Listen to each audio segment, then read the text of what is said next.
the bell so you get notified every time we put out a new video.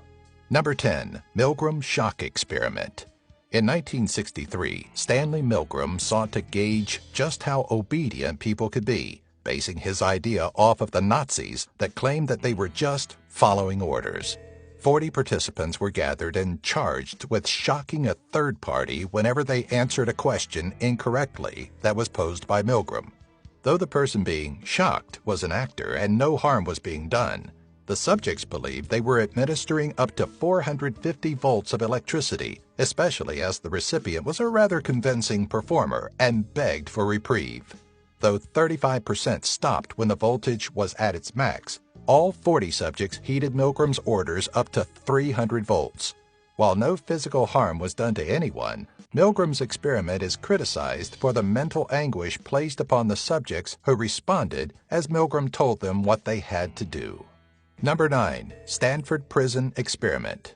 Looking to test the effects of assigned social roles on a personality, psychologist Philip Zimbardo designed a mock prison in the basement of the Stanford University Psychology Building, complete with solitary confinement, and assigned 21 male students in one of two roles, either as a prisoner or a guard.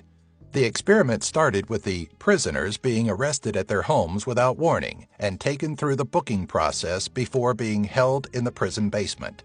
Only hours into the planned 2-week trial, the mock prison guard started to show signs of aggression and sadism towards the prisoners. By day 2, prisoners were blocking their cells with mattresses, causing guards to break in, strip the prisoners naked, and remove their beds. Within 3 days, one prisoner had to be removed after showing signs of deep depression, and after another 3 showed signs of depression, the experiment was terminated. Number 8. Project MKULTRA. Starting as early as 1953 and running until 1967, the Central Intelligence Agency had a program in place that tested the possibility of mind control and brainwashing. The agency sought to create means to disorient and confuse enemies, hypnotize subjects, and even induce amnesia. Many of the tests done during MKUltra's lifespan were performed on lower-class citizens and included the administration of LSD, sometimes leading to the death of the subject. Research for the program stretched over 86 different universities and institutions, each one ultimately working towards the same goal and using the same unethical methods. Other experiments were believed to have used electroshock, heroin, sodium pentothal, and a combination of barbiturates and amphetamines, which typically produced incoherent babbling from the subject. Number 7. The Guatemalan Experiments. In October of 2010, Secretary of State Hillary Clinton apologized to the nation of Guatemala for a 1940s epidemic of gonorrhea and syphilis that spread through its people. In an attempt to find and test a measure to prevent the disease from spreading throughout its own military force, the United States sent Dr. John Charles Cutler of the Public Health Service to intentionally introduce the diseases to the Guatemalan military. After seeing success with soldiers, Cutler moved to penitentiaries and psychiatric hospitals where he continued to spread syphilis and gonorrhea. By the time Cutler was done, upwards of 1,308 subjects were infected, and of them, only 678 received follow-up treatment. Number 6. The Aversion Project. During South Africa's apartheid, there was one group in particular that was pinpointed as being curable. Thought to be subversive and identified as drug users, identified homosexuals in the South African Defense Forces were forced to undergo a series of medical torture and experiments to remedy their alleged affliction. Heading the aversion therapy was Dr. Aubrey Levin, who resorted to electroshock, barbiturates, hormone treatment, and even chemical castration on known homosexual soldiers. Subjects were shown naked images of the same sex, shocked until their bodies couldn't handle anymore, and then shown a naked image of a member of the opposite sex. When met with criticism, Levin claimed that these treatments could work on other groups, including drug addicts. In 2014, Levin was sentenced to 5 years in prison for sexually assaulting patients over the years. Number 5. Cancer Treatment Experiments. During the 1960s, Dr. Eugene Sanger of the University of Cincinnati spearheaded experiments allegedly funded by the Pentagon that tested high levels of radiation on cancer patients, most of them being poor and black. Critics of the experiments claimed they were held to test how soldiers would respond to nuclear battlefields, but Sanger claims it was meant to determine radiation effects on advanced cancer patients. Regardless, a staggering majority of the patients reacted negatively to the 100 rads of total body irradiation, becoming violently ill shortly after. By 1972, it's believed all of Sanger's patients had died. Around the same time, Dr. Carl Heller was testing 650 rads of radiation on the testicles of U.S. prisoners, essentially just to see what would happen. For reference, a standard X-ray exposes patients to less than 1 rad. Number 4. The Twins of World War II. During the course of World War II, German physician Josef Mengele earned the title the Angel of Death through his cruel and deplorable experiments.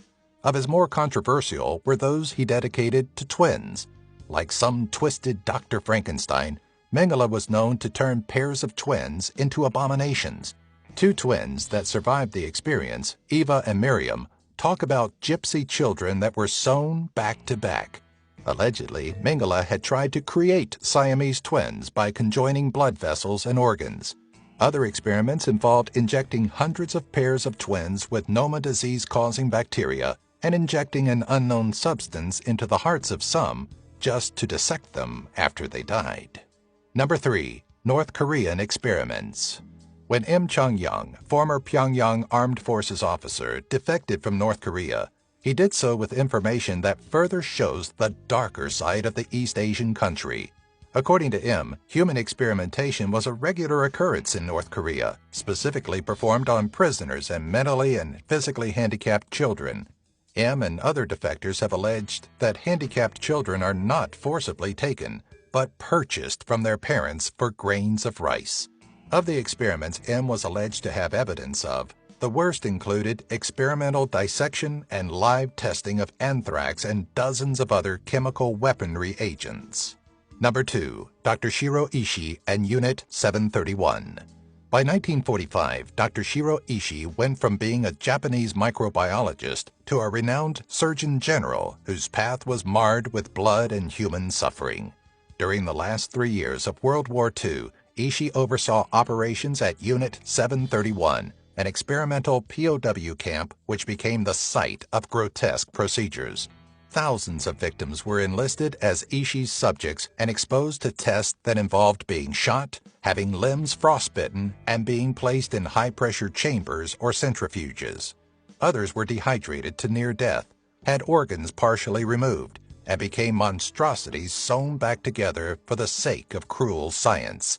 Dr. Ishii also released plague bombs on Chinese cities to test the effectiveness of a planned attack on the western coast of the United States.